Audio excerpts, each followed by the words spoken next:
My father was, he is on the left here, my father was officer of the General Staff of the Soviet Army. He was inspector of land forces, Soviet troops stationed in countries like Mongolia, Cuba, East European countries. This is the picture taken at the entrance of my Institute of Oriental Languages. It's a part of Moscow State University. As every Soviet student, I was, quote-unquote, volunteering for harvesting grain in Kazakhstan. By the end of my training in school, I was recruited by the KGB. This picture was taken on that day, and you can see again how happy it feels to be recruited by the KGB. Pay special attention to number of bottles on the table. One of my functions was to keep foreign guests permanently intoxicated the moment they land at Moscow airport. In 1967, the KGB attached me to this magazine, Look magazine. A group of 12 people arrived to USSR from the United States to cover the 50th anniversary of October Socialist Revolution in my country. From the first page to the last page, it was a package of lies.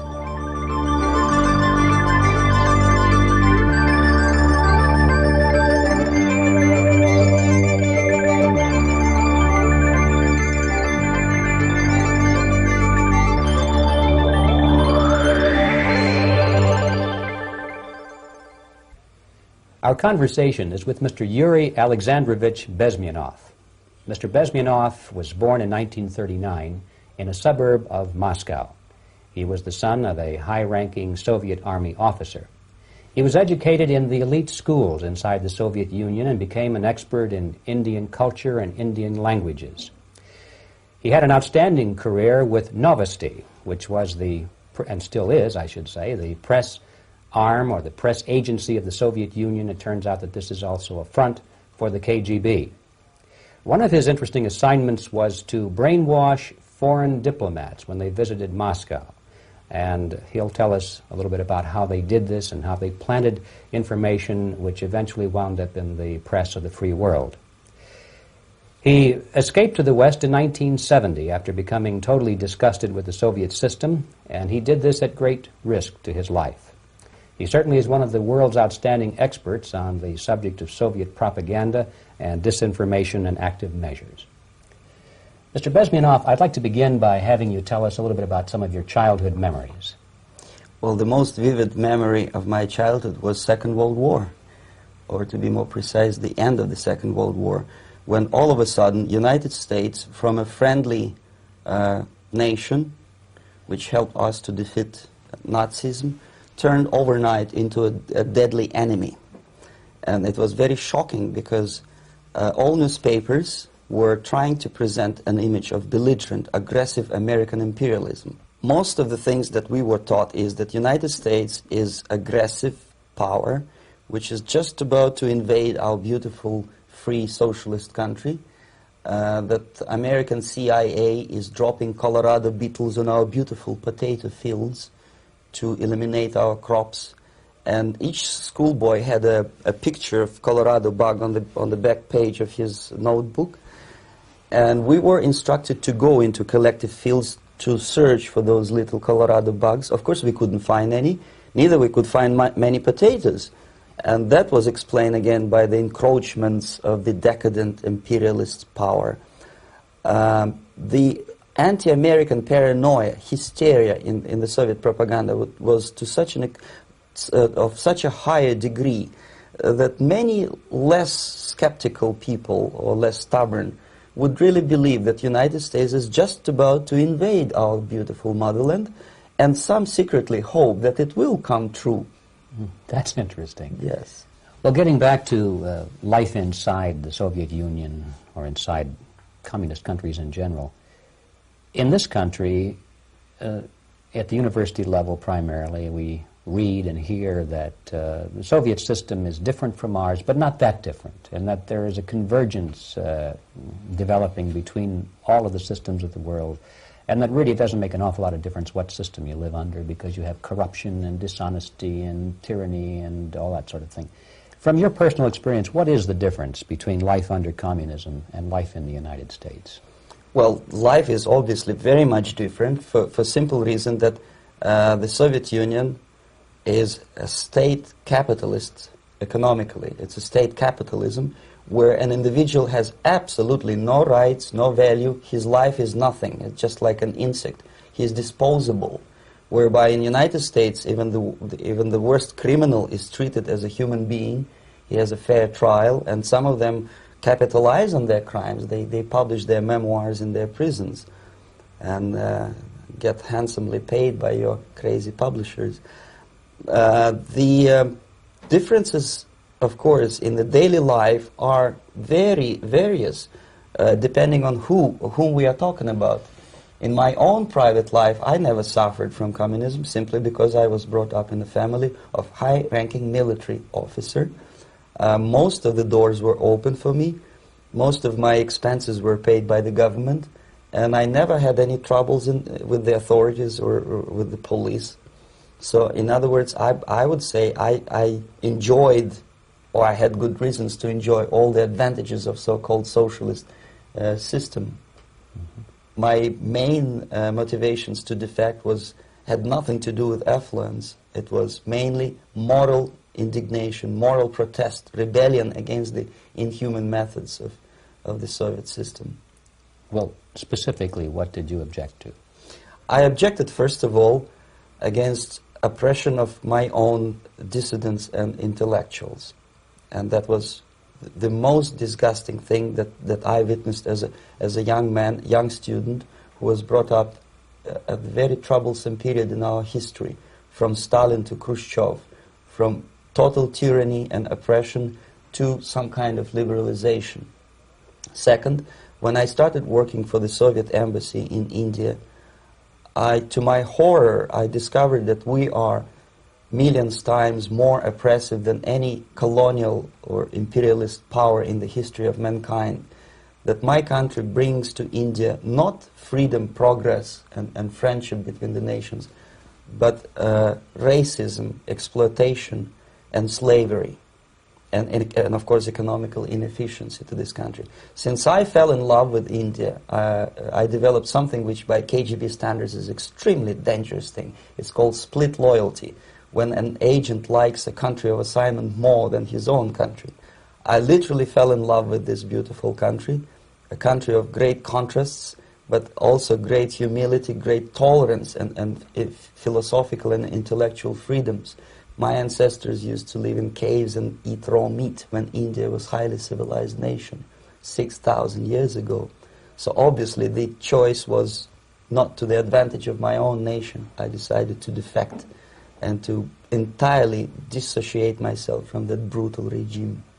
Mr. Bezmenov, we've read a lot about the concentration camps and the slave labor camps under the Stalin regime.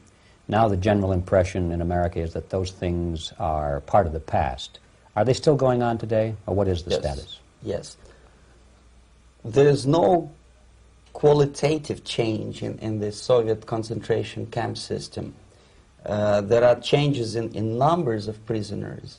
Again, this is unreliable Soviet statistics. We don't know how many political prisoners are there in the Soviet concentration camps.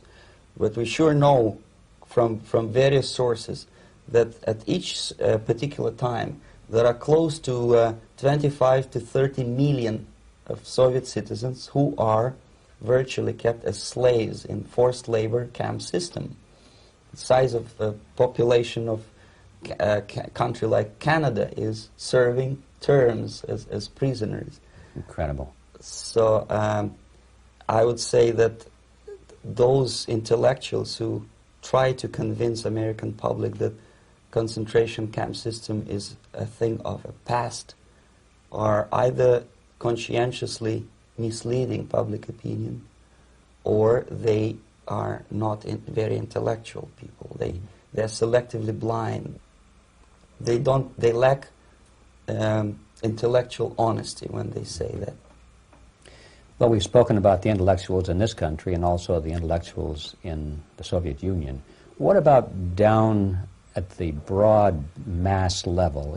Do the people in general, the working people, the workers in general in the Soviet Union, do they support the system? Do they tolerate it? What is their attitude? Well, average Soviet citizen, if there is such an animal, of course, does not like the system because it hurts, it kills. He may not understand the reasons, he may not have enough information or educational background to understand.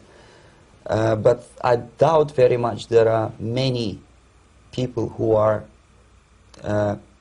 conscientiously supporting the Soviet system. There are not such people in USSR. Even those who have all the reasons to enjoy socialism, people like myself, who were a member of journalistic elite, they also hate the system for different reasons, though. Not because they lack material affluence, but because they are unfree to think, they are in constant fear, duplicity, split personality.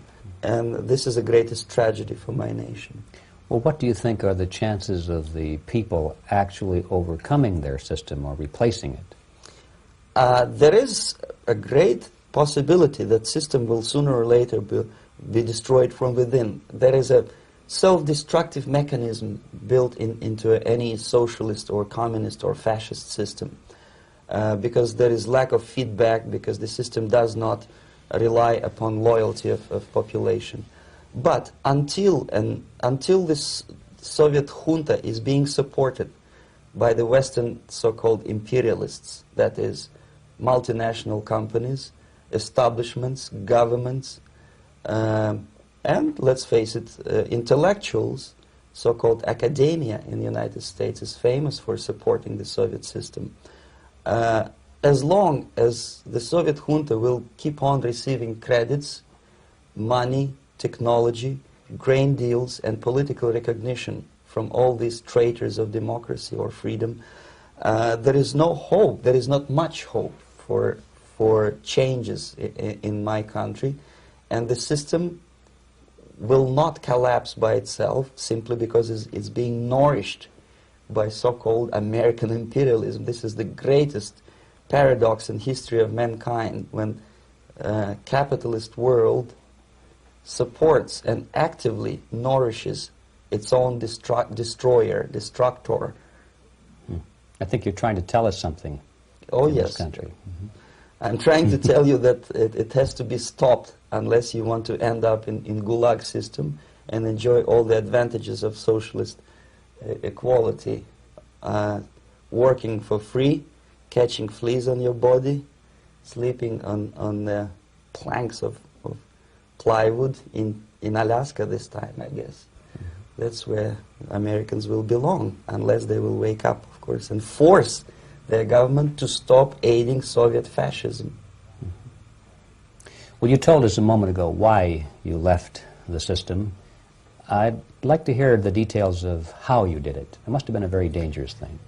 It was not so dangerous, it was crazy. First of all, because defecting in India is virtually impossible, thanks to very strong pressure from the Soviet government. Excuse me, you were in India on assignment at that time. Yes, I was working for the Soviet embassy in New Delhi as a press officer. Mm-hmm. And defecting for a Soviet diplomat is next to impossible. It's a suicide, as I said, because a great friend Indira Gandhi pushed a law through parliament which says, and I quote, "No defector from any country has a right of political asylum in any embassy on the territory of Indian Republic," which is a masterpiece of hypocrisy. No other defector but the Soviet one needs a political asylum. So knowing that perfectly well, I planned a craziest possible way to defect. I studied counterculture in India. There were thousands of young American boys and girls with no shoes, long hair, smoking hash and marijuana, studying sometimes Indian philosophy, sometimes simply pretending that they studied. And they greatly annoyed Indian police, and they were laughing stock of Indians because obviously they were good-for-nothing students. I studied carefully where they congregate, what routes they travel, what language they speak, what do they smoke. And one day I simply joined a group of hippies to avoid detection of Indian police. I was dressed as a typical hippie with blue jeans, long camise shirts, with all kind of nice decorations like beads, long hairs, I bought a wig because for several weeks I had to turn myself from a conservative Soviet diplomat into a very progressive American hippie. And that was the only way that I could avoid detection. It was very interesting experience, but it was necessary because from my own knowledge as a member of Soviet embassy staff, I knew that there were many cases when Soviet defectors were betrayed by Indian police, and also some Western embassies played a very dirty role in betraying the Soviet defectors. According to our information, they were some, I wouldn't call them double agents, but simply amoral people working for this for the United States embassy, and confiding in people like this would be a suicide. So I had to be extremely careful. I could not trust anyone, and that was the reason for such a crazy way to defect. Well, had you been caught in the act of trying to get out, what would have happened to you? Oh, most likely I would end up in concentration camp, or depending on the situation and on the whim of some bureaucrat in KGB, maybe even executed. This is normal practice, quietly, of course, not publicly. But that would be the end of my defection, of course. Well, when did you finally make it to the United States? In 1970, after about 6 months of debriefing in Athens by the CIA, and I presume FBI too, they let me go first to Germany, then to Canada. That was my decision. I had to change my identity to protect my family and my friends in USSR. And also I was a little bit paranoid, knowing that both Soviet KGB and probably some double agents within the American system may be after me. So I wanted to settle down as far away as possible. I requested CIA to give me some kind of new identity and just let me go on my own. And I settled in Canada. I was a student. I changed many professions, from farm help and laundry truck driver to language instructor and broadcaster for Canadian Broadcasting Corporations in Montreal. Well, have you had any threats on your life or any yes. unpleasant in about 5 years, KGB eventually discovered that I am working for Canadian Broadcasting. I made a very big mistake. I started working for overseas service of CBC, which is similar to Voice of America, in Russian language. And of course, monitoring service in USSR picked up every new voice. Every new announcer they would make it a point to discover who he is. And in 5 years, sure enough, slowly but surely, they discovered that I am not Thomas Schumann, that I am Yuri Alexandrovich Bezmenov, and that I'm working for Canadian Broadcasting, and undermining beautiful détente between Canada and USSR. And the Soviet ambassador Alexander Yakovlev made it his personal effort to discredit me. He complained to Pierre Trudeau, who is known to be a little bit soft on socialism.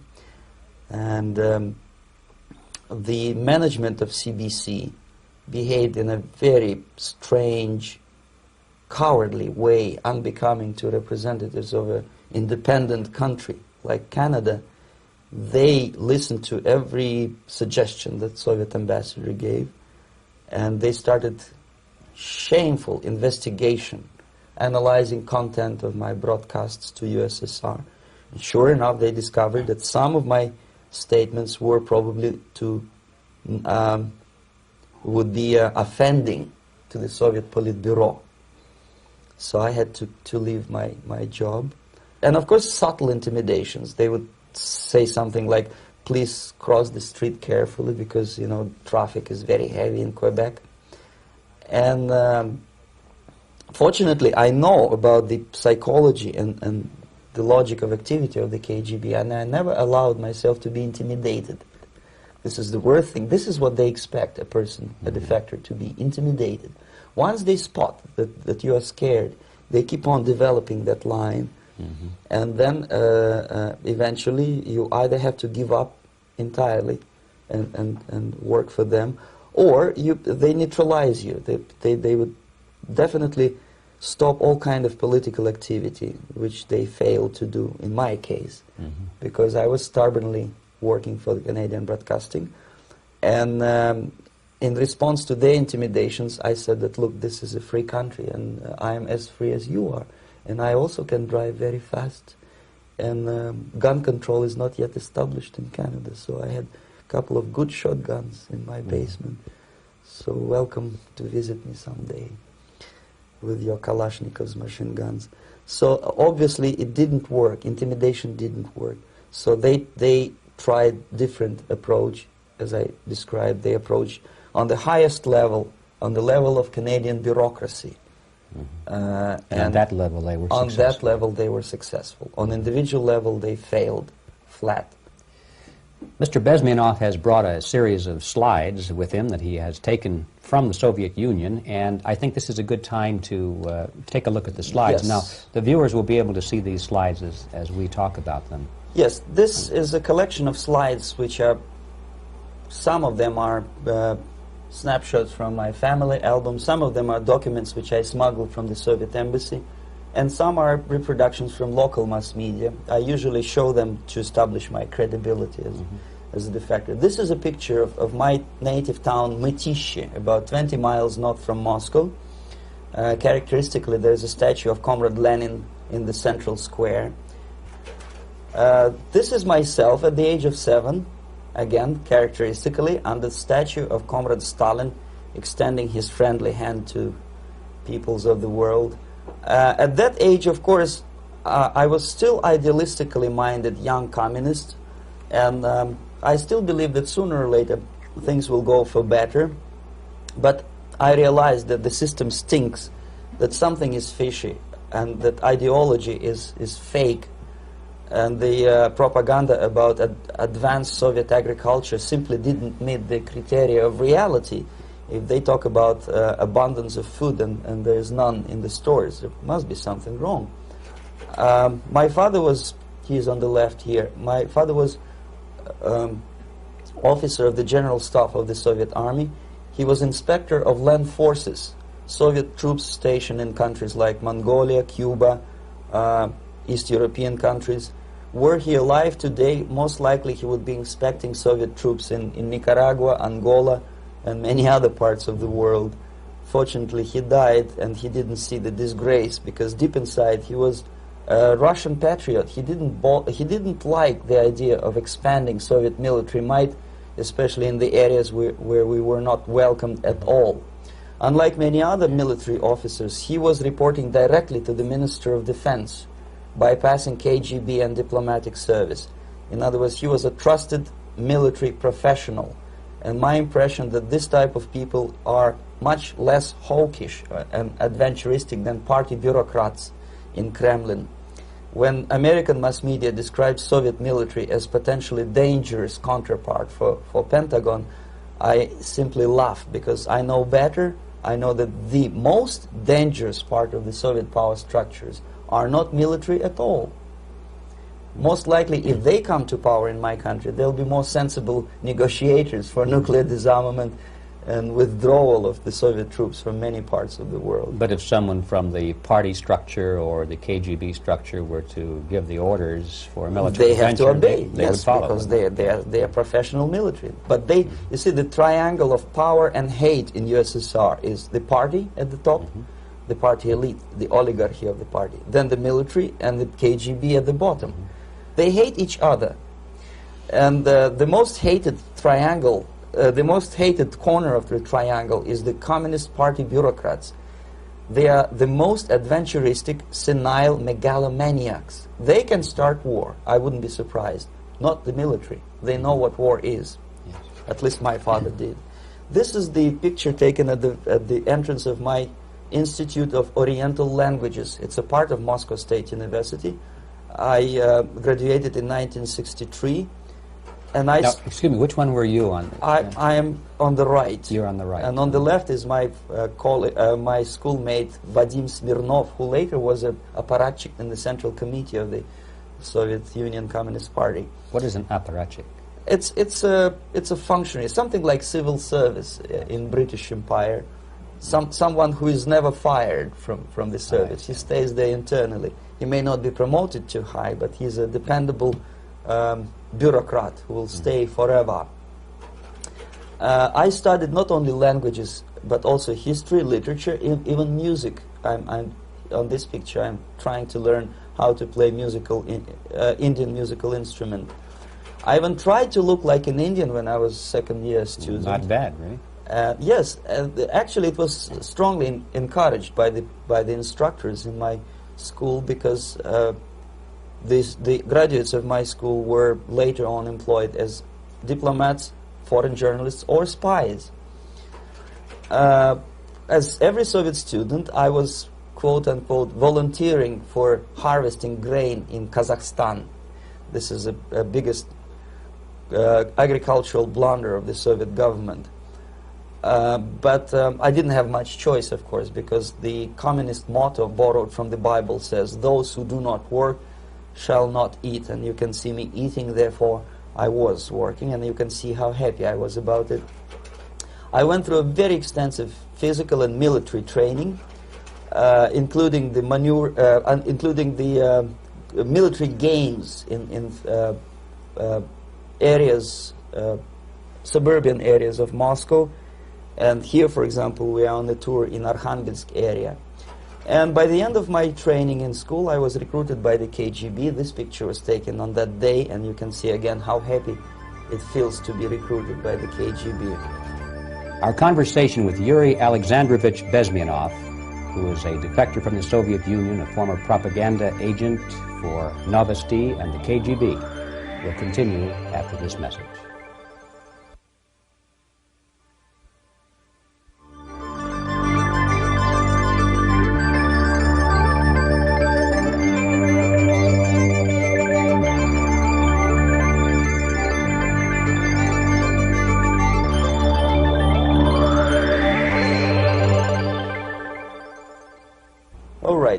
As every student in USSR, I went through very extensive physical and military training and civil defense training too. Unlike in the United States, where civil defense is virtually non-existent, zero. In USSR, every student, whatever his major subject, has to go through very extensive 4-year military and civil defense training. You can see me here with a group of students during one of the war games near Moscow. The main idea, of course, is to prepare a huge reserve army of the USSR. Each student has to graduate as a junior lieutenant. In my case, it was administrative and military intelligence service. My first assignment was to India as a translator with the Soviet Economical Aid Group, building refinery complexes in Bihar state and Gujarat state. At that time, I was still naively, idealistically believing that what I was doing contributes to the understanding and cooperation between the nations. It took me quite a number of years to realize that what we were bringing to India was a new type of colonialism, 1,000 times more oppressive and exploitative than any colonialism or imperialism in history of mankind. But at that time, I was still hoping that, well, maybe it's not that bad, could be worse, and things may go for better. And I even tried to implement the beautiful Marxist motto, proletarians of all the countries unite. I tried to unite with a nice Indian girl, and I was fascinated by Indian culture, by the family life in this country. But obviously, Communist Party had different plans for my genes, so I had to marry this beautiful Russian girl. In the span of my career, I married 3 times. Most of these marriages were marriages of convenience, on advice from the Department of Personnel. This is normal practice in USSR. When a Soviet citizen is assigned to a foreign job, he has to be married, either to keep family in USSR as hostages, or, if it's a convenience marriage like mine, so that the husband and wife are virtually informers on each other to prevent defection or contamination by decadent imperialist or capitalist ideas. In my case, I hated that girl so much that the moment I landed in Moscow, we were divorced, and I married later, second time. By the end of my first assignment in India, I was promoted to the position of public relation officer. You can see me here translating a speech by a Soviet boss. And you're on the right. I'm on the right here, yes. And it was, the occasion was commissioning of the refinery complex in Bihar, Barauni. Back in Moscow, I was immediately recruited by Novosti Press Agency, which is a propaganda and ideological subversion front for the KGB. 75% of the members of the Novosti are commissioned officers of the KGB. The other 25 are, like myself, co-opted agents who are assigned to specific operations. In this particular case, you can see me talking to students of Lumumba Friendship University in Moscow. This is a huge school under the direct control of the KGB and Central Committee, where future leaders of the so-called national liberation movements are being educated and selected carefully. And some of them have absolutely, this, for example, is a group of students from Lumumba. They don't look like students at all. They look more like military, and that's exactly what they were. They were dispatched back to their countries to be leaders of the so-called national liberation movements, or to be translated into normal human language, leaders of international terrorist groups. Another area of activity when I was working for the Novosti was to accompany groups of so-called progressive intellectuals, writers, journalists, publishers, teachers, professors of colleges. You can see me here in Kremlin. I'm second on the left, with a group of Pakistani and Indian intellectuals. Most of them pretended they don't understand that we are actually working on behalf of the Soviet government and the KGB. They pretended that they are actually being guests, VIP intellectuals, that they are treated according to their merits and their intellectual abilities. For us, they were just a bunch of political prostitutes to be taken advantage for various propaganda operations. Therefore, you can see perfectly well the senior colleague of mine on the left doesn't really have that much respect on his face, and myself with a very skeptical smile, typical KGB sarcastic smile, anticipating another victim of ideological brainwashing. This is how a typical conference in Novosti headquarters in Moscow looked like. Sitting in the middle is Boris Burkov, the then director of Novosti Press Agency, high-ranking party bureaucrat in the Department of Propaganda. I am standing next to a famous Indian poet, Sumitranandan Pant. He was famous because he was an author. He was the author of a famous poem titled Rhapsody to Lenin. That's why he was invited to USSR, and everything was paid by the Soviet government. Pay special attention to number of bottles on the table. This is one of the ways to kill the awareness or curiosity of foreign journalists. One of my functions was to keep foreign guests permanently intoxicated the moment they land at Moscow airport.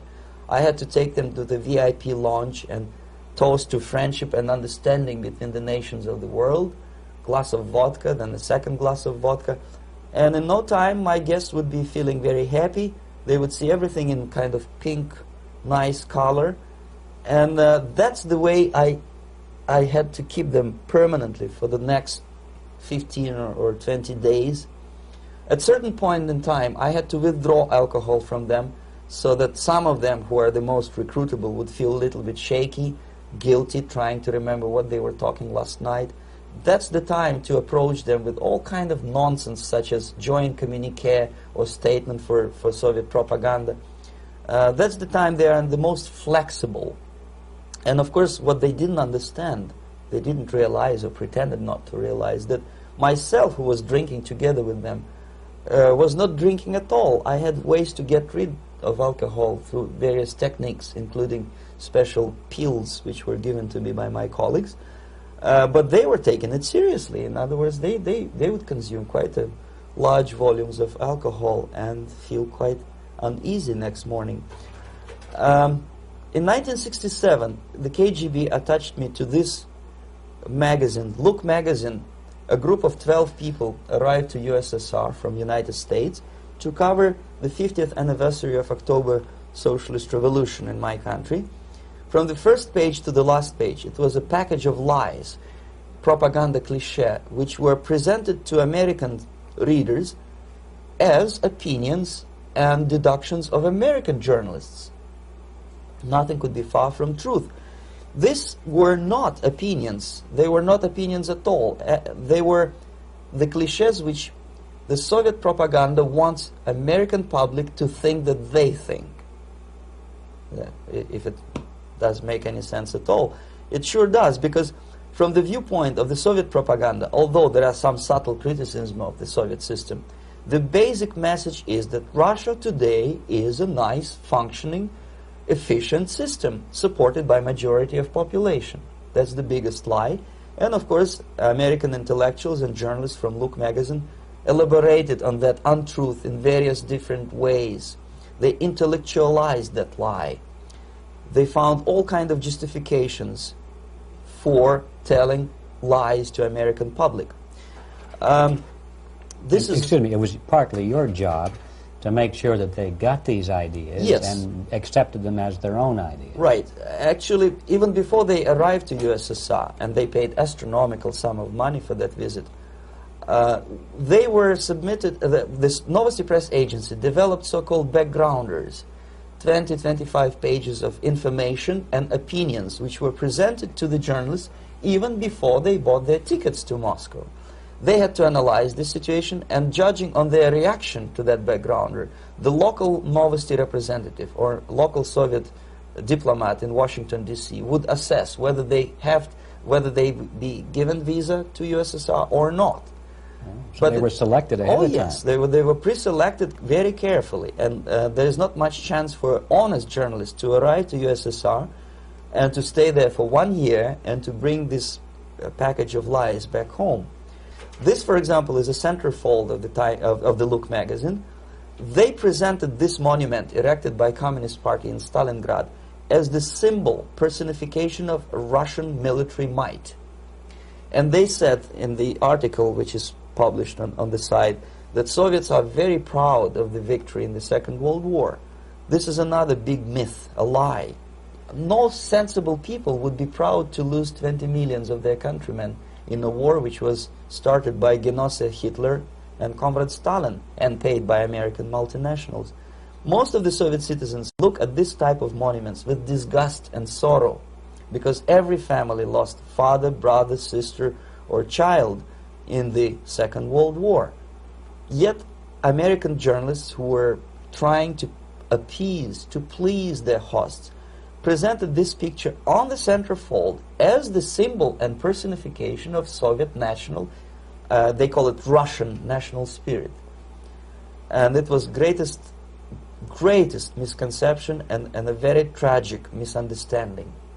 Of course, Look magazine was not distributed in USSR. The main audience was in the United States. But I presume that many Americans, millions of Americans who were reading Look magazine at that time, had absolutely wrong idea about the sentiments of my nation, about what the Soviets are proud of and what they hate. This is a group, you see the same lady with the sword in Stalingrad. This is the group of journalists. Myself is in the center with the same devilish smile. And Mr. Philip Harrington is on the extreme left there with his camera. This is the gentleman which was so deaf or so uninterested in what I had to say to him. This is the same picture, a blow-up of the same picture. Many guests from various countries, in this particular case from Asia and Africa, were taken by me as a Novosti Press Agency employee for a tour across Siberia, for example. We would show them typical kindergarten, you see, nothing special by American standards, just nice children sitting, eating their breakfast or lunch. What they could not understand, or they pretended not to understand, that this is an exemplary kindergarten. This is not the kindergarten for average person or average family in USSR. And we maintain that illusion in their minds. You can see myself under the red spot in the middle there, with the same business-like expression. I'm doing my job. That's what I'm assigned to do, and that's what I was paid to do. But deep inside, I still hope that at least some of these useful idiots would understand that what they are looking at has nothing to do with the level of affluence in my nation. This is a better picture which reflects the true spirit of the Soviet childhood. This picture was printed in a Canadian government publication by mistake. In the middle you can see children playing on a small courtyard, and the caption goes, "This is a typical kindergarten in Siberia." What these idiots didn't understand, that it is not kindergarten at all. It is a prison for children of political prisoners. But there was not a single mentioning that what they were visiting actually was an area of concentration camps. And the job of people like myself to help them to not to notice that they are actually talking to prisoners. Most of the children were dressed, especially on the occasion of the foreigners' visit. Of course, there were no corpses on the ground. There were no machine gun guards. And well, it looks not very pleasant, as you see. It looks dull, but obviously it does not create an impression that this is actually a prison. Well, did any of the journalists have the curiosity to ask about prisons and that kind of thing? Yes. They were in Siberia. This Yes. is what you associate. Yes, some of them asked questions, and naturally we would give them, for the stupid question, we give them stupid answer. No, there are no prisons in Siberia. No, most of the people who you see are free citizens of USSR. They are very happy to be here, and they are contributing to the glory of the socialist system. Some of them pretended that they believe what I was telling them, and most of them, we may discuss it later, what are the motivations of these people? Why would they stubbornly bring lies to their own population through their own mass media? I have various answers to this. There is not a single explanation. It's a complex of explanations. It's fear, pure biological fear. They understand that they are on the territory of an enemy state, a police state. And just to save their rotten skins and their miserable jobs, their affluence back home, they would prefer to tell a lie than to ask truthful questions and report truthful information. Second, most of these schmucks were afraid to lose their jobs, because obviously if you tell truth about my country, you will not last long as a correspondent of New York Times or Los Angeles Times. They will fire you. What kind of correspondent are you? You obviously cannot find common language with Russians if they kick you out in 24 hours. So just by trying to be conformist to their own editorial bosses, they tried not to offend the sentiments of the Soviet administrators and people like myself. Deep inside, I hope they would insult my or offend my sentiments. Obviously, they preferred not to. Another reason, I refuse to believe it, but obviously there is another reason. Obviously, it's a greed. These people earn a lot of money. When they come back to USA, they claim that they are experts in my country. They write books which sells in million copies, titled like Russians, The Truth About Russia. Most of it is lie about Russia. Yet they claim to be Sovietologists. They play back myth about my country, the propaganda cliches. Yet they stubbornly resist the word of truth. If a person like Solzhenitsyn is either defecting or kicked out of USSR, they try all their best to discredit him and to discourage him. I don't have much chance to appear on national network with a true story about my country. But a useful idiot like Hendrik Smith or Robert Kaiser, they are big heroes. They come back from USSR. They say, oh, we were talking to dissidents in Russia. Big deal. Soviet dissidents are chasing American correspondents in the streets, and they are cowardly escaping from these contacts. For some strange reason, if you want to know more about Spain, you refer to Spanish writers. If you want to learn more about French, you read French writers. Even about Antarctica, I bet you would read Penguins. Only about the Soviet Union, for some strange reason, you read Hendricks and Schmendricks and all kind of Kissingers, because they claim that they know more about my country. They know nothing, or next to nothing, or they pretend that they know more than they actually do. I would say they are dishonest people who lack integrity and common sense and intellectual honesty. They bring back all kind of stories like that. A kindergarten in Siberia. Omitting the most important fact, it's a prison for children of political prisoners. Another greatest example of monumental idiocy of American politicians. Edward Kennedy was in Moscow, and he thought that he is a popular, charismatic American politician who is easygoing, who can smile, dance at the wedding in Russian Palace of Marriages. What he did not understand, or maybe he pretended not to understand, that actually he was being taken for a ride. This is a staged wedding especially to impress foreign media or useful idiots like Ed Kennedy. Most of the guests there, they had security clearance, and they were instructed what to say to foreigners. This is exactly what I was doing. You can see me in the same damn wedding palace in Moscow where Ed Kennedy was dancing here. You see, smiling. He thinks he's very smart. From the viewpoint of Russian citizens who observe this idiocy, he's narrow-minded, egocentrical idiot who tries to earn his own popularity through participation in propaganda farces like this. Here you can see myself. On the right, again, exemplary Soviet bride. On the left, 3 journalists from various countries, Asia, Africa, and Latin America. Obviously, they enjoying the situation. They will go back home and write the reports. We were present on a regular Soviet wedding. They were not present on a regular Soviet wedding. They were present, they were parts of a farce, of a circus performance. Another thing which I had to sometimes risking my life to explain to foreigners. Time magazine, for example, is very critical of South African racist regime. The whole article was dedicated to the shameful internal passport system where blacks are not allowing to live with whites. For some strange reason, for the last 14 years since my defection, nobody wanted to pay attention to my passport. This is my passport. It also shows my nationality, and it has a police rubber stamp, which is called propiska in Russian language, which assigns me to a certain area of residence. I cannot leave that area, same way as this black man cannot leave the area in South Africa. Yet we call South African government racist regime.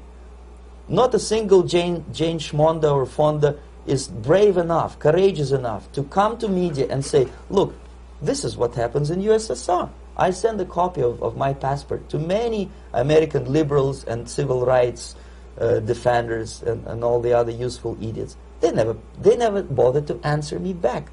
This shows what kind of integrity, what kind of honesty these people are. They're a bunch of hypocrites because they don't want to recognize a good example of racism in my country. This is the first stage of befriending a professor. You can see myself on the left with the same James Bond smile. On the right is my KGB supervisor, Comrade Leonid Mitrokhin, and in the middle a professor of political science in Delhi University. The next stage would be to invite him to a gathering of Indo-Soviet Friendship Society. There he is sitting next to his wife before he is being sent to USSR for free trip. Everything is paid by the Soviet government. He was made to believe that he is invited to USSR because he is a talented, sober-thinking intellectual. Absolutely false. He is invited because he is a useful idiot, because he would agree and subscribe to most of the Soviet propaganda cliché. And when he is coming back to his own country, he is going for years and years to teach the beauties of Soviet socialism to newer and newer generations of his students, thus promoting the Soviet propaganda line. The KGB was even curious about this gentleman. It may look innocent. Maharishi Mahesh Yogi, a great spiritual leader, or maybe a great charlatan and crook, depending on from which side you are looking at him. Beatles were trained at his ashram in Hardwar in India how to meditate. Mia Farrow and other useful idiots from Hollywood visited his school, and they returned back to United States absolutely zonked out of their minds with marijuana, hashish, and crazy ideas of meditation. To meditate, in other words, to isolate oneself from the current social and political issues of your own country, to get into your own bubble, to forget about troubles of the world. Obviously, KGB was very fascinated with such a beautiful school, such a brainwashing center for stupid Americans. I was dispatched by the KGB to check what kind of VIP Americans attend this school. That's you on the left. Yes, I'm on the left. I was trying to get enrolled in that school. Unfortunately, the Maharishi Mahesh Yogi asked too much. He wanted $500 American for enrollment. But my function was not actually to get enrolled in the school. My function was to discover what kind of people from United States attend this school. And we discovered that, yes, there are some influential members of family, public opinion makers of United States, who come back with the crazy stories about Indian philosophy. Indians themselves look upon them as idiots, useful idiots. To say nothing about KGB, who looked at them as extremely naive, misguided people. Obviously, a VIP, say a wife of a congressman, or a prominent Hollywood personality, after being trained in that school, is much more instrumental in the hands of manipulators of public opinion and KGB than a normal person who understands, who looks through this type of fake religious training. Why would they be more susceptible to manipulation? I just mentioned that because, you see, a person who is too much involved in introspective meditation. You see, if you carefully look what Maharishi Mahesh Yogi is teaching to Americans, is that most of the problems, most of the burning issues of today can be solved simply by meditating. Don't rock the boat. Don't get involved. Just sit down, look at your navel, and meditate. And the things, due to some strange logic, due to cosmic vibration, will settle down by themselves. This is exactly what the KGB and Marxist-Leninist propaganda wants from Americans, to distract their opinion, attention, and mental energy from real issues of the United States into a non-issues, into a non-world, non-existent harmony. Obviously, it's more beneficial for the Soviet aggressors to have a bunch of duped Americans than Americans who are self-conscious, healthy, physically fit, and alert to the reality. Maharishi Mahesh Yogi obviously is not on the payroll of the KGB. But whether he knows it or not, he contributes greatly to demoralization of American society. And he's not the only one. There are hundreds of those gurus who come to your country to capitalize on naivete and stupidity of Americans. It's a fashion.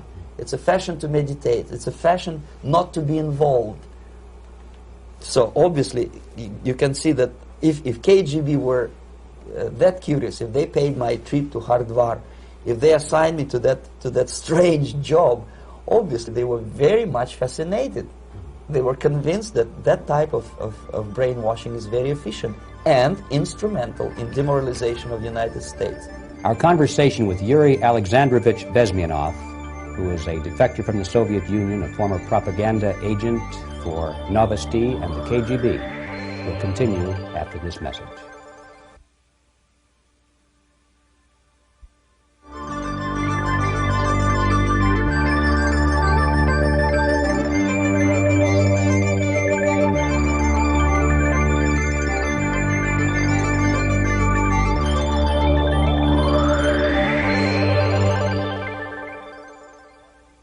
This picture shows the part of the building of USSR embassy, and my supervisors. On the left is Comrade Mehdi, an Indian communist, and on the right, Comrade Mitrokhin, my supervisors in the secret department of research and counter-propaganda.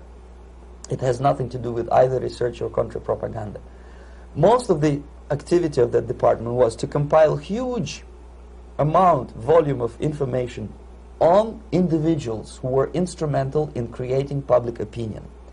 Publishers, editors, journalists, actors, educationalists, professors of political science, members of parliament, representatives of business circles.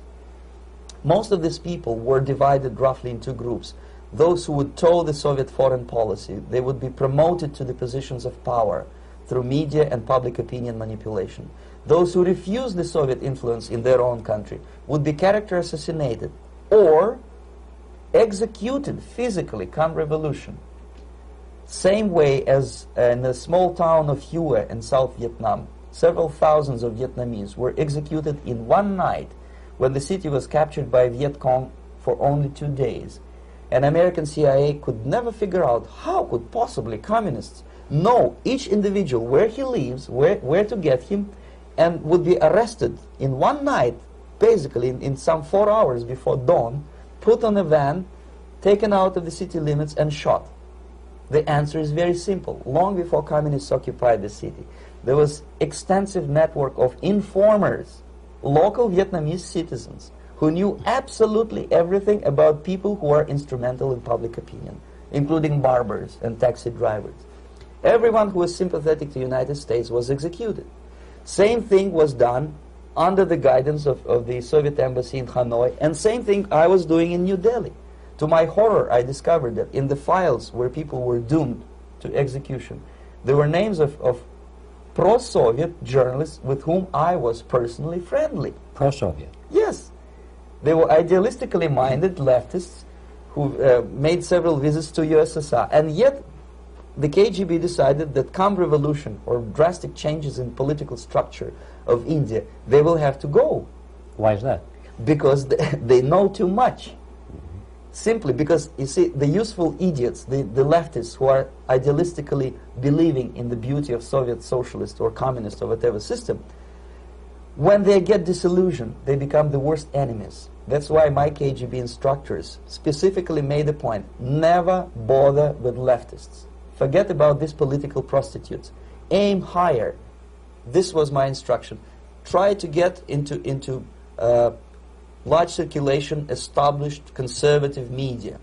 Rich, filthy rich movie makers, intellectuals, so-called academic circles. Cynical, egocentric people who can look into your eyes with angelic expression and tell you a lie. These are the most recruitable people, people who lack moral principles, who are either too greedy or too suffer from self-importance. They feel that they matter a lot. These are the people who KGB wanted very much to recruit. But to eliminate the others, to execute the others, don't they serve some purpose? Wouldn't they be the ones they rely on? They serve purpose only at the stage of destabilization of a nation. For example, your leftists in United States, all these professors and all these beautiful civil rights defenders, they are instrumental in the process of the subversion only to destabilize the nation. When their job is completed, they are not needed anymore. They know too much. Some of them, when they get disillusioned, when they see that Marxist-Leninists come to power, obviously they get offended. They think that they will come to power. That will never happen, of course. They will be lined up against the wall and shot. But they may turn into the most bitter enemies of Marxist-Leninists when they come to power. And that's what happened in Nicaragua. You remember most of these former Marxist-Leninists were either put to prison or one of them split, and now he's working against Sandinistas. It happened in Grenada when Maurice Bishop was already a Marxist. He was executed by a new Marxist who was more Marxist than this Marxist. Same happened in Afghanistan when first there was Taraki, he was killed by Amin, then Amin was killed by Babrak Karmal with the help of KGB.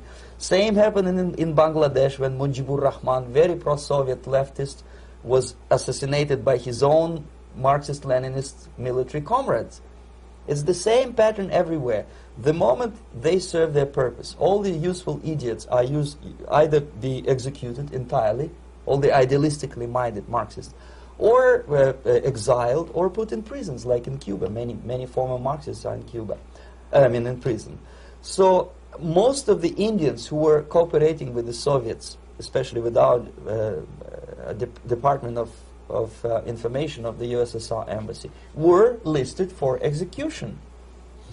And when I discovered that fact, of course I was sick. I was mentally and physically sick. I thought that I'm going to explode one day during the briefing at the ambassador's office. I would stand up and say something that we are basically a bunch of murderers. That's what we are. It has nothing to do with friendship and understanding between the nation and blah, blah, blah. We are murderers. We behave as a bunch of thugs in a country which is hospitable to us, a country which with ancient traditions. But I did not defect. I tried to get the message across. To my horror, nobody wanted even to listen, least of all to believe what I had to say. And I tried all kinds of tricks. I would leak information through letters or lost documents or something like that. And still I got no message. The message was not published, even in the conservative mass media of India. The immediate impulse to defect was Bangladesh crisis, which was described by American correspondents as Islamic grassroots revolution, which is absolute baloney. There was nothing to do with Islam, and there was no grassroots revolution. Actually, there are no grassroots revolutions, period. Any revolution is a byproduct of a highly organized group of conscientious and professional organizers, but has nothing to do with grassroots. In Bangladesh, it was nothing with grassroots. Most of the Awami League party members, Awami League means People's Party, were trained in Moscow in the high party school. Most of the Mukti Fauj leaders, Mukti Fauj in Bengali means People's Army, same as SWAPO and all kind of liberation armies all over the world, the same bunch of useful idiots. They were trained at Lumumba University and various centers of the KGB in Simferopol, in Crimea, and in Tashkent. So when I saw that Indian territory is being used as a jumping board to destroy East Pakistan, I saw myself thousands of so-called students traveling through India to East Pakistan, through the territory of India, and Indian government pretended not to see what's going on. They knew perfectly well, the Indian police knew it, the intelligence department of the Indian government knew it, the KGB of course knew it, and the CIA knew it. That was most infuriating, because when I defected and I explained to the CIA debriefers they should watch out because East Pakistan is going to erupt any moment, they said I was reading too many James Bond novels. Anyway, so East Pakistan was doomed. One of my colleagues in the Soviet consulate in Calcutta, when he was dead drunk, he ventured into the basement to relieve himself, and he found big boxes which said printed matter to Dhaka University. Dhaka is the capital of East Pakistan. And since he was drunk and curious, he opened one of the boxes and he discovered not printed matter. He discovered Kalashnikov guns and ammunition in there. Anyway, it's a long story. When I saw the preparations for the invasion into East Pakistan, obviously I wanted to defect immediately. The only thing I couldn't at that time make up my mind when and where and how. One of the reasons, of course, you see, I was in love with India. I mentioned that before. I spoke the languages. I socialized with people. And I understood that I had to act fast unless I want this beautiful country to be permanently and irreparably damaged by our presence. One of the reasons not to defect was, as you can see, I was living in relative affluence. Who the hell in the normal mind would defect and do what? To be abused by your media, to be called McCarthyist and fascist and paranoid, or to drive a taxi in New York City? What for? What the hell for should I defect? To be abused by Americans, to be insulted in exchange for my effort to bring the truthful information about impending danger of subversion. As you can see, I was living in quite a comfortable conditions next to swimming pool, where Indians were not allowed, by the way. I was highly paid expert in propaganda. I had my family. I was respected by my nation. My career was cloudless. The third reason, how to defect with the family. To defect with the baby and the wife would be virtual suicide, because according to law, that hypocritical law which I quoted before, the Indian police will have to hand me over back to the KGB, and that will be the end of my defection and probably my life. Again, I cannot smuggle my wife because she was not quite sure what I was doing. She was not that idealistically involved, and she was definitely not in the total picture of what I was doing for the KGB. She would be shocked if I put her in my van and drive her to the American embassy or elsewhere. That would be a greatest danger. So again, I had to defect in such a way that my defection would look as simple disappearance. And there were many cases like that when the Soviet agents simply disappeared, either killed in action or, thanks to their curiosity and their close contacts with radicals, some of them were killed by the Marxists, by the way. It happened in many African countries when the Soviet KGB were killed by Africans themselves. Not because they hated Marxism-Leninism, but because they were simply trigger-happy bunch of unruly characters. If you give them a machine gun, they will shoot. And some of the Soviets obviously were not careful enough to protect themselves, and they got into embarrassing situations when they were shot at the crossfire between factions of so-called liberation movements. Anyway, so I decided, as I said, to study the counterculture. I decided this probably would be the best way to disappear. I socialized with characters like this. On the left, you see, he's a barefoot American hippie. It took me quite a long time to study exactly what they were doing and how to mix with them. But eventually I did it. Most of Indian newspapers carried my picture and promise of 2,000 rupees for information about my whereabouts. But they were looking for the wrong person, because they obviously tried to stop a young Soviet diplomat in white shirt and tie, and this is how I looked at the time of defection. Nobody could possibly think that a Soviet diplomat would be as crazy as to join a bunch of hippies. That's you. Yes, travel India and smoke hash. So I made it literally almost like a Hollywood-style detective story. From under the nose of the KGB in Bombay airport, I landed the plane and I flew to Greece, where I was debriefed by the CIA.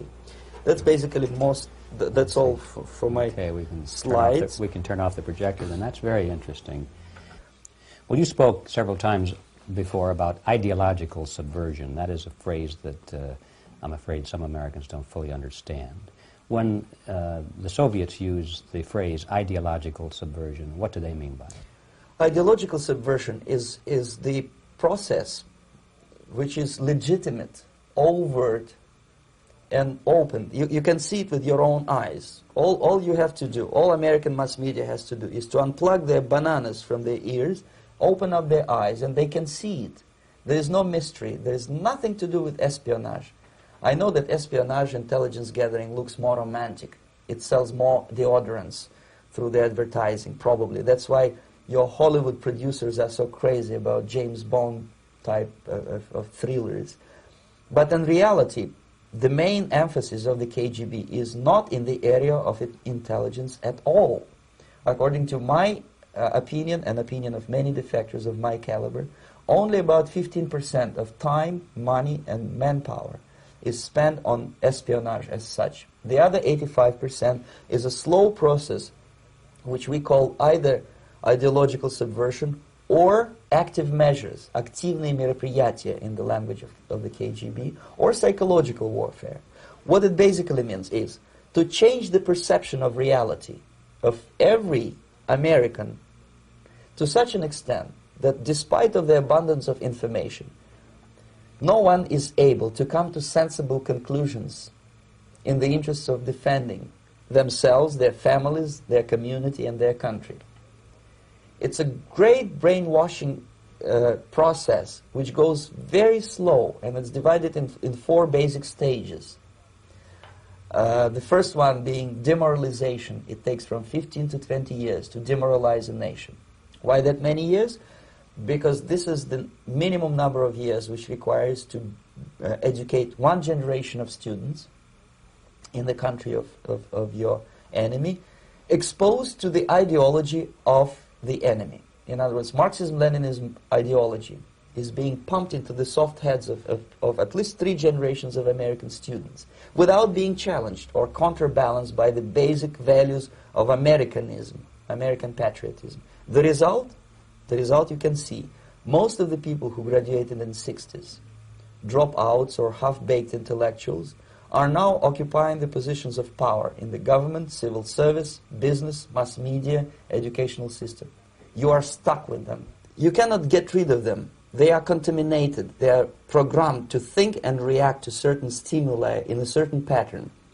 You cannot change their mind, even if you expose them to authentic information, even if you prove that white is white and black is black. You still cannot change the basic perception and the logic of behavior. In other words, these people, the process of demoralization is complete and irreversible. To get rid society of these people, you need another 20 or 15 years to educate a new generation of patriotically minded and common sense people who would be acting in favor and in the interests of United States society. And yet these people who've been programmed and, as you say, in place and Yes. who are favorable to an opening with the Soviet concept, these are the very people who would be marked for extermination in this country? Most of them, yes. Simply because the psychological shock when they will see in future what the beautiful society of equality and social justice means in practice, obviously they will revolt. They will be very unhappy, frustrated people, and the Marxist-Leninist regime does not tolerate these people. They will join the links of dissenters, dissidents. Unlike in present United States, there will be no place for dissent in future Marxist-Leninist America.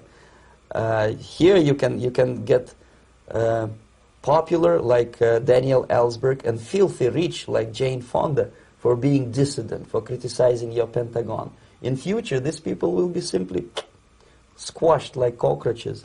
Nobody is going to pay them nothing for their beautiful, noble ideas of equality. This they don't understand, and it will be greatest shock for them, of course. The demoralization process in the United States is basically completed already. For the last 25 years, actually it's overfulfilled, because demoralization now reaches such areas where previously not even Comrade Andropov and all his experts would even dream of such a tremendous success. Most of it is done by Americans to Americans, thanks to lack of moral standards. As I mentioned before, exposure to true information does not matter anymore. A person who was demoralized is unable to assess true information. The facts tell nothing to him.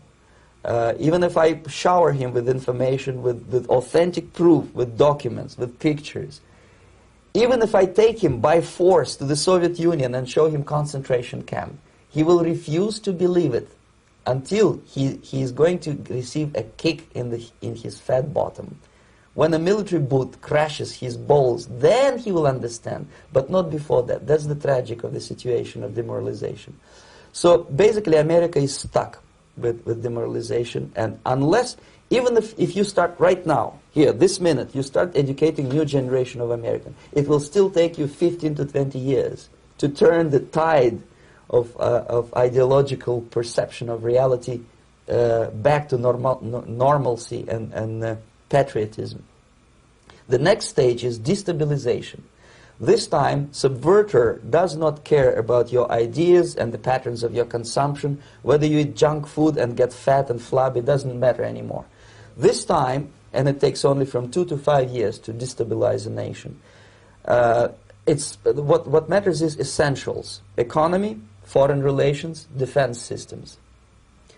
And you can see it quite clearly that in some areas, in such sensitive areas as defense and economy, the influence of Marxist-Leninist ideas in the United States is absolutely fantastic. I could never believe it 14 years ago when I landed in this part of the world, that the process will go that fast.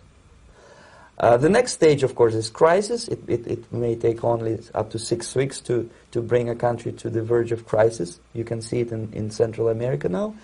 And after crisis, with a violent change of power, structure, and economy, you have so-called the period of normalization. It may last indefinitely. Normalization is a cynical expression borrowed from Soviet propaganda. When the Soviet tanks moved into Czechoslovakia in '68, Comrade Brezhnev said, "Now the situation in brotherly Czechoslovakia is normalized." This is what will happen in the United States if you allow all these schmucks to bring the country to crisis, to promise people all kind of goodies and the paradise on earth, to destabilize your economy, to eliminate the principle of free market competition, and to put a big brother government in Washington, D.C., with benevolent dictators like Walter Mondale, who will promise lots of things, never mind whether the promises are fulfillable or not. He will go to Moscow to kiss the bottoms of new generation of Soviet assassins, never mind. He will create false illusions that the situation is under control. Situation is not under control. Situation is disgustingly out of control. Most of the American politicians, media, and educational system trains another generation of people who think they are living at a peacetime. False. United States is in a state of war, undeclared total war against the basic principles and the foundations of this system. And the initiator of this war is not Comrade Andropov, of course. It's the system. However ridiculous it may sound, the world communist system or the world communist conspiracy, whether I scare some people or not, I don't give a hoot. If you are not scared by now, nothing can scare you. But you don't have to be paranoid about it. What actually happens now, that unlike myself, you have literally several years to live on unless the United States wake up. The time bomb is ticking. With every second, the disaster is coming closer and closer. Unlike myself, you will have nowhere to defect to, unless you want to live in Antarctica with penguins. This is it. This is the last country of freedom and possibility. Okay, so what do we do? What is your recommendation to the American people? Well, the immediate thing that comes to my mind is, of course, there must be a very strong national effort to educate people in the spirit of real patriotism, number one. Number two, to explain them the real danger of socialist, communist, whatever, welfare state, big brother government. If people will fail to grasp the impending danger of that development, nothing ever can help United States. You may kiss goodbye to your freedom, including freedoms to homosexuals, to prison inmate. All this freedom will vanish, evaporate in 5 seconds, including your precious lives. The second thing, the moment at least part of United States population is convinced that the danger is real, they have to force their government. And I'm not talking about sending letters, signing petitions, and all this beautiful, noble activity. I'm talking about forcing United States government to stop aiding communism. Because there is no other problem more burning and urgent than to stop the Soviet military-industrial complex from destroying whatever is left of the free world. And it is very easy to do. No credits, no technology, no money, no political or diplomatic recognition, and of course no such idiocy as grain deals to USSR. The Soviet people, 270 millions of Soviets, will be eternally thankful to you if you stop aiding a bunch of murderers who sit now in Kremlin and whom President Reagan respectfully calls government. They do not govern anything, least of all such complexity as the Soviet economy.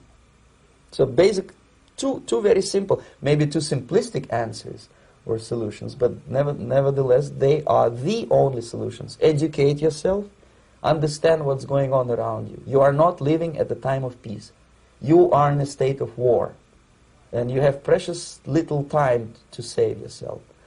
You don't have much time, especially if you are talking about young generation. There's not much time left for convulsions and sexual masturbation to the beautiful disco music. Very soon it will go, just overnight.